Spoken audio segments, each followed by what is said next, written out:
મારે ગુણવંત શાહની થોડી પંક્તિઓ આપની સામે રજૂ કરવી છે. દુનિયા કેટલી વિચિત્ર છે કે આપણે સમજવું છે. જ્યારે તમે કંઈક નવું કરવાનો પ્રયત્ન કરશો, સારું કરવાનો પ્રયત્ન કરશો, લોકો કરે છે એના કરતાં વિશેષ હકારાત્મક કરવાનો પ્રયત્ન કરશો, ત્યારે લોકો આપણી સાથે નહીં હોય. આ એવો ઢાંચો છે ભારતીય સંસ્થાનો, ભારતીય સંસ્કૃતિનો, કે મૂળ ઢાંચાને ભૂલીને માણસો અહીંયા જીવે છે. શિક્ષણ પદ્ધતિઓ, સામાજિક પદ્ધતિઓ, વ્યવહારિક પદ્ધતિઓ, કોઈ પણ પદ્ધતિની ટીકા કર્યા વગર જગતના યુવાનોને મારે કહેવું છે, સુરતના યુવાનોને કહેવું છે કે કંઈક એવું અલગ કરીએ કે જેને કારણે આ શહેર સમગ્ર ગુજરાત અને ભારતને પ્રકાશ પૂરો પાડી શકે. આપણે સાથે મળીને એવું કંઈક કરી શકીએ, નવું કરી શકીએ. અને ત્યારે ગુણવંત શાહને યાદ કરતાં મારે કહેવું છે કે દુનિયા કેટલી વિચિત્ર છે એ તો પવનમાં વહી જઈ ન શકે તેવી થોડી હકીકતો પરથી આપણને ખ્યાલ આવે.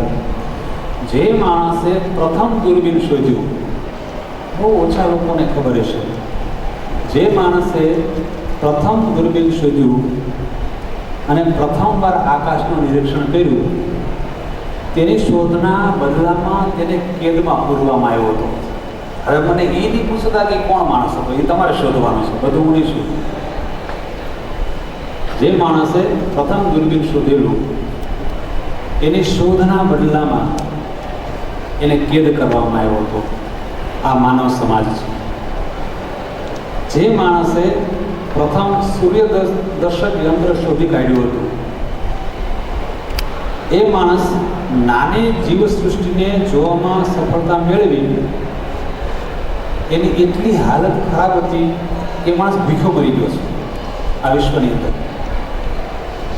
આપણે બધા શોધની વાતો કરીએ છીએ, પણ એ શોધ કરનારની અમુક એવી સત્ય નગ્ન હકીકતો છે, પણ એ ડર્યા નથી, એ સતત કામ કર્યું છે.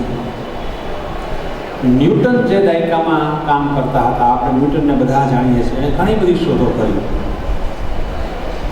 એને રોયલ સોસાયટીના સભ્યપદી માટે અઠવાડિયાના 2 શિલિંગ ભરવાના ફાંફા હતા. એની જે સોસાયટી હતી એના જે હપ્તા ભરવાના હોય છે, એ 2 ટુકડા કરી એવા તો પણ એની પાસે નહોતા. આવી ન્યૂટનની હાલત હતી. આપણે બધા આજે મહાન માણસોને જાણીએ છીએ, પણ એના સંઘર્ષને નથી જાણતા. આ એટલા માટે કહું છું કે આ એવા લોકો છે કે જેની પાસે શોધ હતી, પણ હવે પછીનો જે આપણો વિષય ચાલુ થયો છે એ નહોતું. શું નહોતું? વાતચીતની કળા નહોતી. એટલે હું લિંક કરું છું આ વસ્તુ. માણસ સફળ નથી થતો એના ઘણા કારણોમાં સૌથી મહત્વનું કારણ જો હોય તો પ્રેઝન્ટેશન સ્કિલ છે. એની પ્રેઝન્ટેશન સ્કિલનો પહેલો મહત્વનો જો પાયો હોય તો વાતચીતની કળા છે. સંશોધન ગમે એટલું જબરજસ્ત હોય, શાસ્ત્ર ગમે તેટલું જબરજસ્ત હોય, વિચારો ગમે તેટલા મહાન હોય, પણ એ અગરબત્તીના પેકેટમાં રહેલી ધૂપ સળી જેવું છે. જ્યાં સુધી ધૂપ સળીને સળગાવવામાં ન આવે ત્યાં સુધી ખરી એની સુગંધ શું છે એ સમાજને ખબર પડે નહીં. માનવ મૂલ્યનું તો જોવું, માનવ મૂલ્યનું પણ આવું છે. ઈશ્વરે ઘણા બધા મોઢે મેં સાંભળ્યું છે, ઘણા બધા સંતોએ, ઘણા બધા મહંતોએ, ઘણા બધા શિક્ષકોએ, ઘણા બધા ભક્તોએ, વક્તાઓએ એવું કહ્યું છે કે ભગવાને માણસ નામનું પ્રાણી બનાવ્યા પછી કદાચ હાથ ધોઈ નાખ્યા છે અને ત્યાર પછી કોઈ પ્રાણી બનાવ્યું નથી. એ દીકરીઓ હાથને આપજો જરાક ટેકો. અમારે હોલસેલમાં તાળીઓ પાડવાની.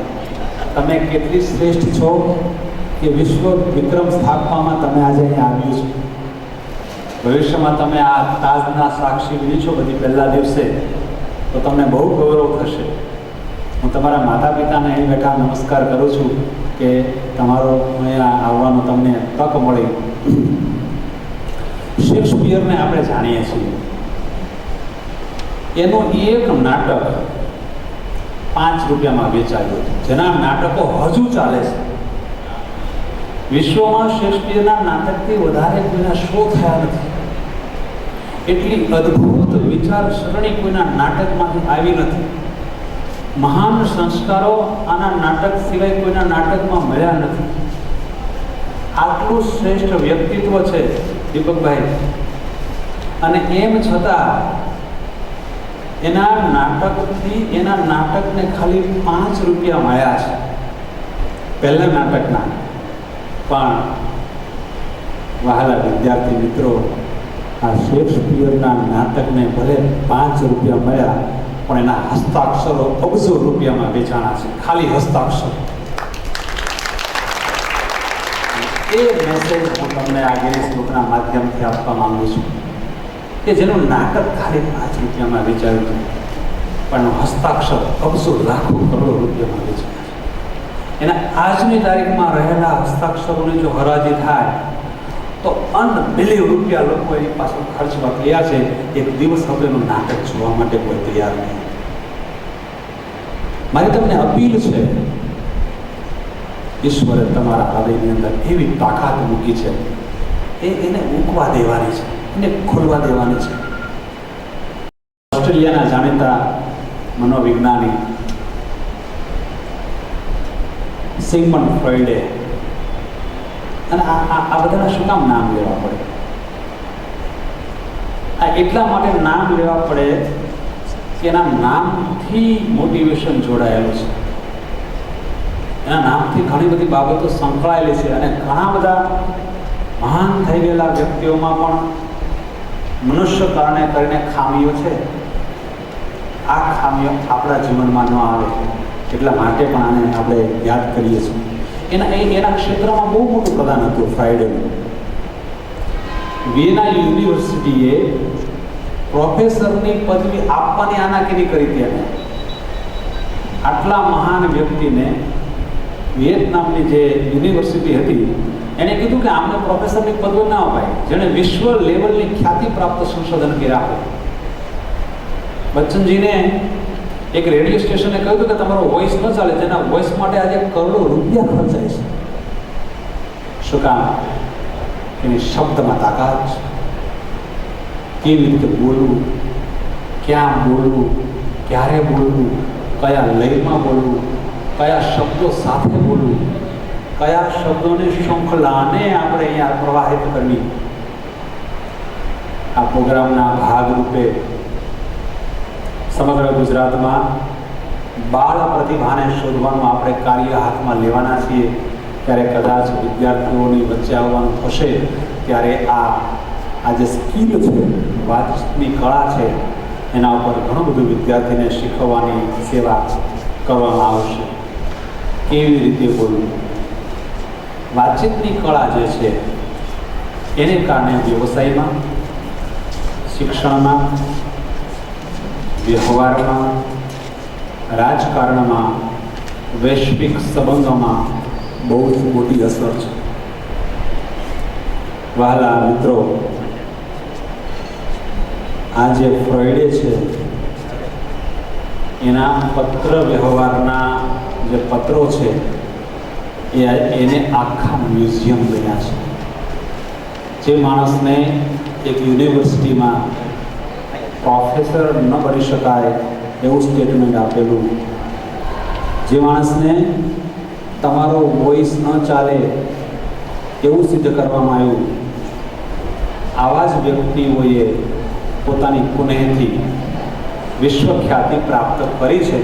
અને એનું જો કોઈ કારણ હોય તે બચ્ચન સાહેબને પછી ખબર પડી હશે કે જ્યારે રેડિયોમાં એને કહેવામાં આવ્યું કે તમારો વોઇસ નહીં ચાલે, ત્યારે વોઇસની પાછળ, પોતાના અવાજની પાછળ એને કેટલું રિયાઝ કર્યું હશે.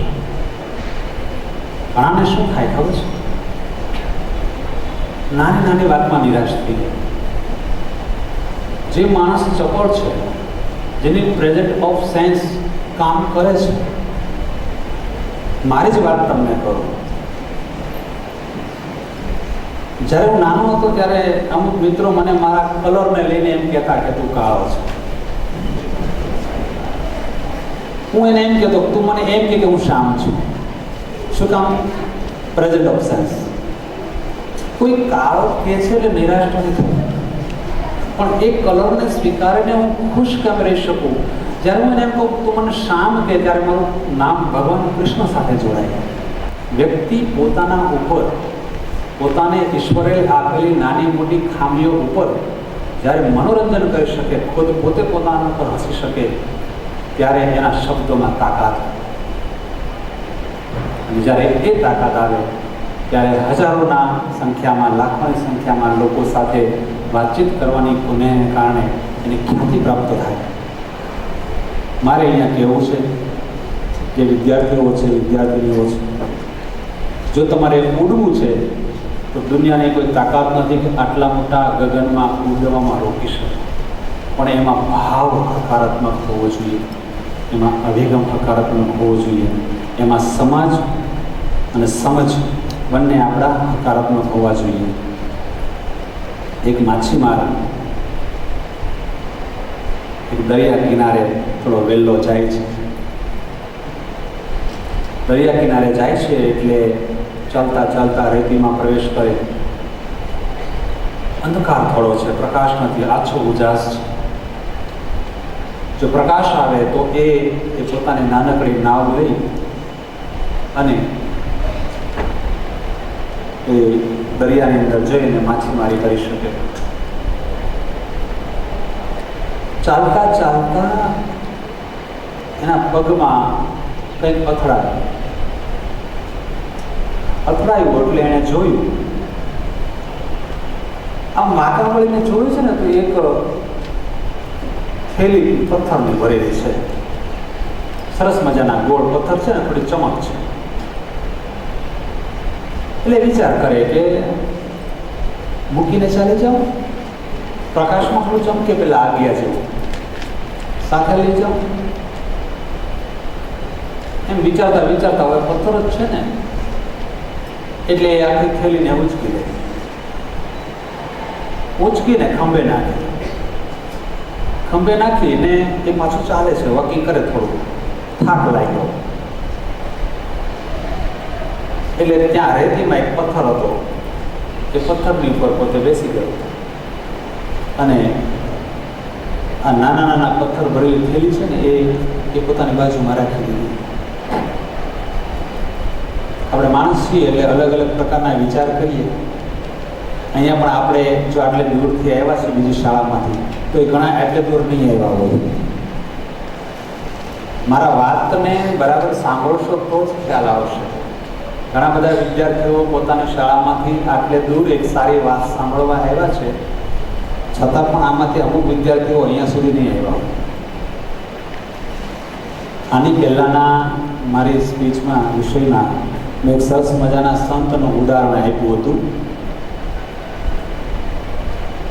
બે સાધુઓ જતા હતા નદી કિનારે. 9 વર્ષની શણગાર સજીને દીકરી ઉભેલી અને એને ઉંચકીને સામે કાંઠે મૂકે છે.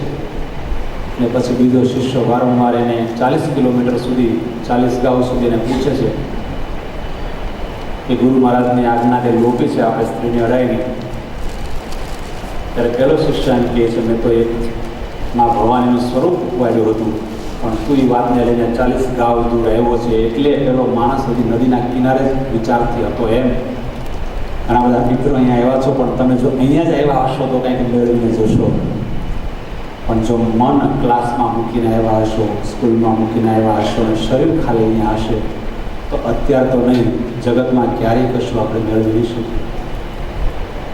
તો આ જે માણસ હતો એ દરિયાના કિનારે પથ્થર ઉપર બેઠો.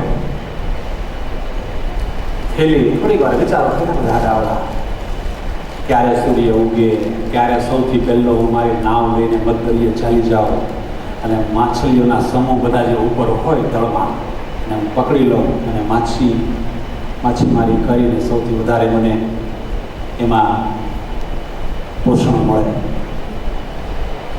વ્યવસ્થામાં જે શિક્ષક મિત્રો છે કે પાછળ ઊભા છે, એ બધાને વિનંતી કે વાલીઓને અને વિદ્યાર્થીઓને આગળથી બેસાડવા, એટલે કેમેરામાં આવી શકે. પાછળ કે વચ્ચે ક્યાંય ખુરશીઓ ખાલી ન રાખવી. વ્યવસ્થામાં જે પણ છે પાછળ ઉભેલા, એ મારી વિનંતી છે. આ માણસ જે થેલી હતી એ લઈને એમાંથી એક એક પથ્થર વિચાર કરતો કરતો અને એક પથ્થરનો નદીમાં ઘા કર્યો. અને તમે જોજો, નદીમાં ઘા કરીએ ને એટલે એનો અવાજ આવે.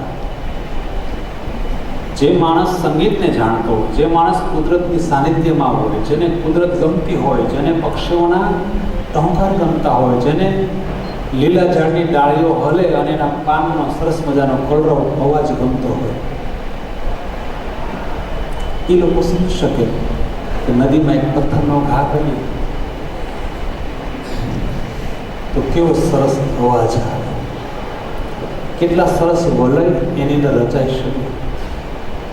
એટલે આ યુવાન માણસ માછીમારીના વિચાર કરતા કરતા પેલી પોતાની જે થેલી હતી એમાંથી એક પથ્થર કાઢ્યો અને તળાવમાં ઘા કર્યો, દરિયામાં એમને ઘા કર્યો. અવાજ આવ્યો સરસ મજાનો, શાંત વાતાવરણ, ઈશ્વરનું સાનિધ્ય, કોઈ પણ પ્રકારનો ઘોંઘાટ નહીં.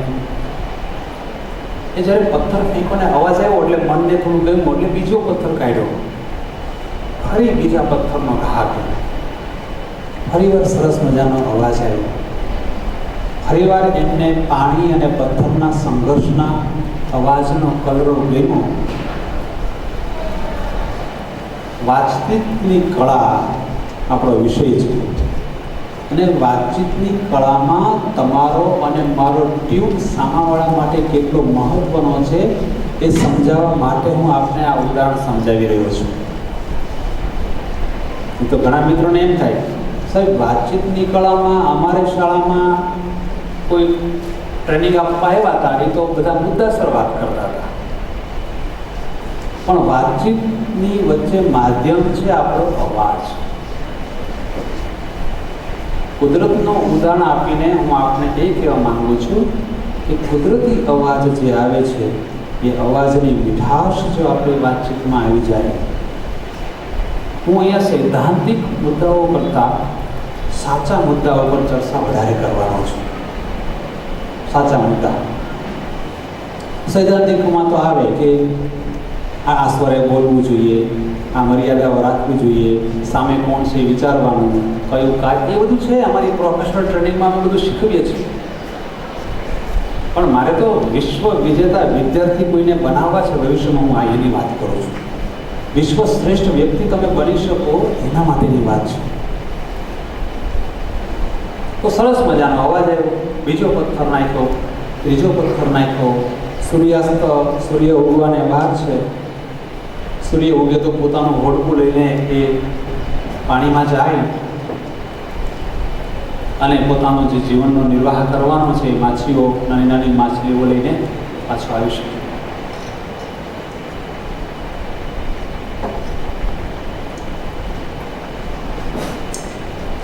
ધીરે ધીરે આ માણસે એક એક પથ્થર નાખવાનું ચાલુ રાખ્યું અને સૂર્ય પ્રકાશ, ભગવાન સહસ્ત્ર રશ્મિ ધીમે ધીમે પથ્થરોમાંથી બહાર આવે છે.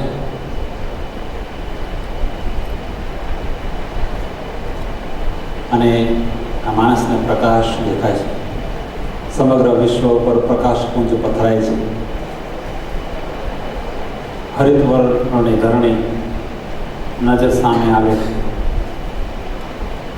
અને એકદમથી એની આંખ જે છે ને, પેલા પથ્થર હાથમાં પકડ્યો છે ઘા કરવા માટે, છેલ્લો પથ્થર છે, એ પથ્થર સામે પોતાનો દ્રષ્ટિ જાય છે અને જોવે છે તો એનો હાથ હાથમાં પચકાઈ જાય છે. એના શરીરમાં જાણે હાર્ટ એટેકનો હુમલો આવ્યો હોય એમ શરીર આખું ખેંચાય છે. હૃદયની અંદર અને મગજની અંદર જ્યારે ભયંકર વાઇબ્રેશન આવ્યું હોય, આવો આંચકો પેલા હાથમાં રહેલા પથ્થરને જોઈને આવે છે. વહાલા પરિવારજનો, વહાલા મિત્રો, શબ્દને સાંભળનારા આધ્યાત્મિક સ્વજનો, શું હતું આની અંદર? વહેલી સવારનો કામ કરવા માટે માણસ જાગીને પોતાના કામની પ્રત્યે નિષ્ઠા દાખવીને વહેલી સવારે દરિયા કિનારે પહોંચેલો માણસ સમય પસાર કરતો હતો. પગમાં અથડાયેલા પથ્થરની થેલી ભરીને સમય પસાર કરતો હતો અને સૂર્યના ઝાંખા પ્રકાશમાં પોતાના હાથમાં રહેલી વસ્તુને ફેંકતા ફેંકતા આંચકો ખાઈ જાય. એટલા માટે એ આખી એના હાથમાં જ્યારે વસ્તુ જોઈ ત્યારે એને ખબર પડી કે ઓહો, હજારોની સંખ્યામાં ઝીણા પથ્થર જે હતા એ ઓરિજિનલ ડાયમંડને મેં નદીમાં ફેંકી દીધા.